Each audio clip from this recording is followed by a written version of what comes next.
And now we come to the topic of impulse and momentum.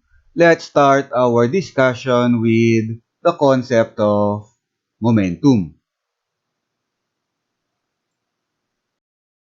Momentum is a measure of the state of motion of an object. In our discussion of kinematics and force of motion, we mentioned that when we're talking about the state of motion of an object, we look at the velocity of the object. Now that we are on the topic of impulse and momentum, we now define the state of motion of an object as being measured or described in terms of momentum. Momentum is a vector quantity that is comprised of the mass and the velocity of the object. Momentum P is equal to mv, mass of the object, times the velocity of the object. So when considering the state of motion of the object, we not only have to consider the velocity of the object, but we also have to look into the mass of the object. And the unit of momentum, mass times velocity, kilogram times meter per second. The unit for momentum is kilogram meter per second. To change the state of motion of an object, you need to change the momentum of the object.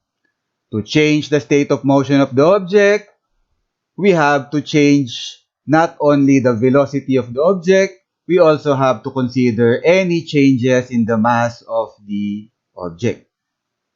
You can change the momentum of an object by applying force. According to Newton, force is equal to rate of change of momentum. F net is equal to dp over dt. Applying the definition of momentum, P is equal to mv. Differentiating mv with respect to time, we get v dm over dt plus m dv over dt. This equation is known as the general form of the second law of motion. So again, this is the general form, or the more general form rather, of the second law of motion. The popular equation for second law of motion, F net is equal to ma, is a special case of this equation. You will recall, for F net is equal to ma, we set the mass to constant. So if m is constant, rate of change of mass, dm over dt, is equal to 0.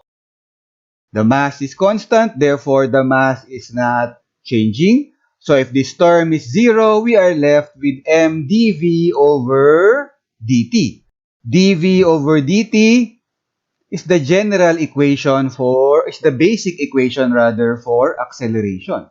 So A, you will recall, A is equal to dv over dt, therefore replacing dv over dt by A, F net will be equal to ma if we set the mass to be constant.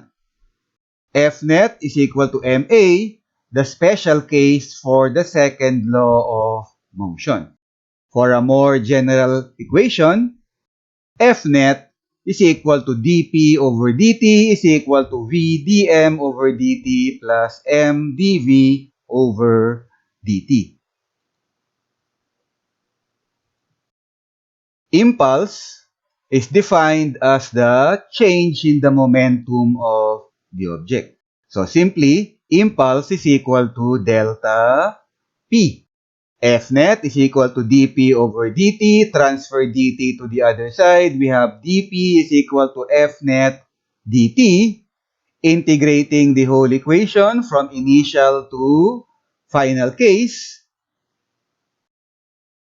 Integrating dp from initial momentum to final momentum will give you delta p. Delta p is equal to final momentum minus initial momentum.